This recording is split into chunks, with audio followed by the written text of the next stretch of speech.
اس وقت متحدہ عرب امارات میں 7، پاکستان میں 8، بھارت میں 8:30، بنگلہ دیش میں 9 اور انگلینڈ میں سہ پہر کے 3 بجا چاہتے ہیں۔ پیش خدمت ہے حالات حاضرہ کا پروگرام سیربین۔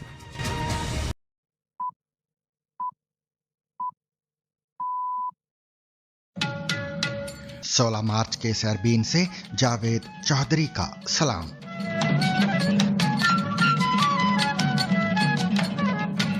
امریکی صدر نے آبنائے ہرمز کے تحفظ کے لیے چین سمیت 7 ممالک کے رہنماؤں سے رابطہ کیا اور خبردار کیا کہ اگر انہوں نے اس معاملے میں تعاون نہ کیا تو واشنگٹن اسے یاد رکھے گا۔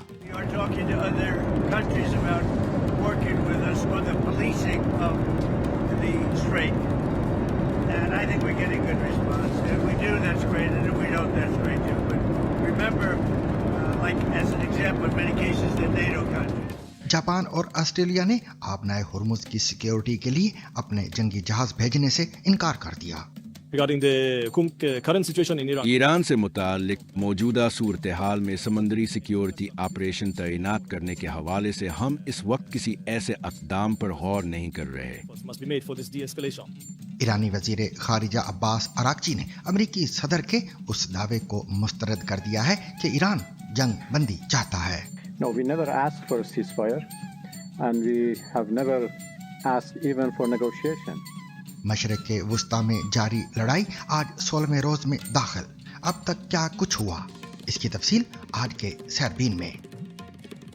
یہ بھی جانیں گے کہ ایران کے نسبتاً کم قیمت ہتھیار شاہد ڈرونز کس طرح اس تنازع کی نوعیت کو بدل رہے ہیں۔ آنے والی یہ مخصوص آواز شاہد ڈرون کی ہے اور یہ شاید اس جنگ میں ایران کی فوجی حکمت عملی کا سب سے اہم ہتھیار ہے۔ بسط اللہ خان کا کالم بات سے بات بھی آج کے پروگرام کا حصہ ہے۔ بھارتی اور پاکستانی سرکاروں نے ایک دوسرے کے لیے اور کچھ اچھا سوچا یا نہیں، پر اپنے اپنے اوپر یہ کرم ضرور کیا کہ سپر پاورز کے دباؤ کے باوجود NPT پہ ہستاکھیپ نہیں کیے۔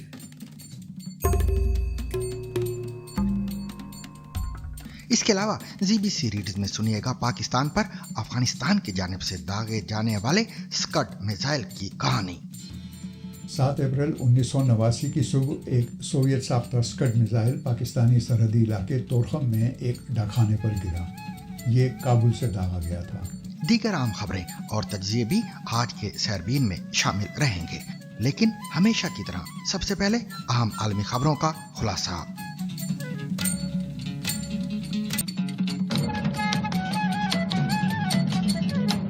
امریکہ کے صدر ڈونلڈ ٹرمپ نے کہا ہے کہ آبنائے ہرمز کی پالیسنگ کے لیے تقریباً 7 ممالک سے بات چیت ہوئی ہے۔ اتوار کو فلوریڈا سے واشنگٹن واپسی کی پرواز میں صحافیوں سے گفتگو کرتے ہوئے امریکی صدر کا کہنا تھا کہ میں نے چین سے پوچھا کہ کیا آپ آنا پسند کریں گے اور ہم دیکھیں گے کہ وہ کیا فیصلہ کرتے ہیں۔ صدر ٹرمپ کا کہنا تھا کہ چین تیل کی ترسیل کے لیے آبنائے ہرمز پر بہت زیادہ انحصار کرتا ہے۔ ٹرمپ نے یہ نہیں بتایا کہ چین کے علاوہ ان کی کس ملک سے اس حوالے سے بات چیت ہوئی ہے، لیکن ان کا کہنا تھا کہ نیٹو اور دوسرے ممالک جو اس علاقے کے ذریعے اپنی توانائی کی ضروریات حاصل کرتے ہیں، انہیں بھی اپنی اپنی سرزمین کا دفاع کرنے کی ضرورت ہے۔ صدر ٹرمپ نے کہا کہ میں نے اپنے ہم منصبوں سے کہا ہے کہ اگر وہ مدد نہیں کرتے تو ہم یاد رکھیں گے۔ We're doing very well with respect to that whole situation in Iran. We are talking to other countries about working with us on the policing of the strait. And I think we're getting good response. If we do, that's great. And if we don't, that's great too. But remember, like as an example, in many cases, they're NATO countries. امریکی صدر کا مزید کہنا تھا کہ کچھ ممالک کے پاس بارودی سرنگیں رکھنے اور ایک خاص قسم کی کشتی ہے جو ہماری مدد کر سکتی ہے۔ واضح رہے کہ سنیچر کو بھی صدر ٹرمپ نے اپنے social media platform Truth Social پر لکھا تھا کہ وہ امید کرتے ہیں کہ چین، فرانس، جاپان، جنوبی کوریا اور برطانیہ آبنائے ہرمز میں جنگی بحری جہاز بھیجیں گے تاکہ ایران وہاں کسی قسم کا خطرہ پیدا نہ کر سکے۔ اس پر مختلف ممالک کی جانب سے رد عمل بھی سامنے آیا تھا۔ برطانوی وزارت دفاع کے ترجمان نے کہا تھا کہ جیسا کہ ہم پہلے بھی کہہ چکے ہیں کہ ہم خطے میں جہاز رانی کا تحفظ یقینی بنانے کے لیے اپنے اتحادیوں اور شراکت داروں کے ساتھ متعدد آپشنز پر بات چیت کر رہے ہیں۔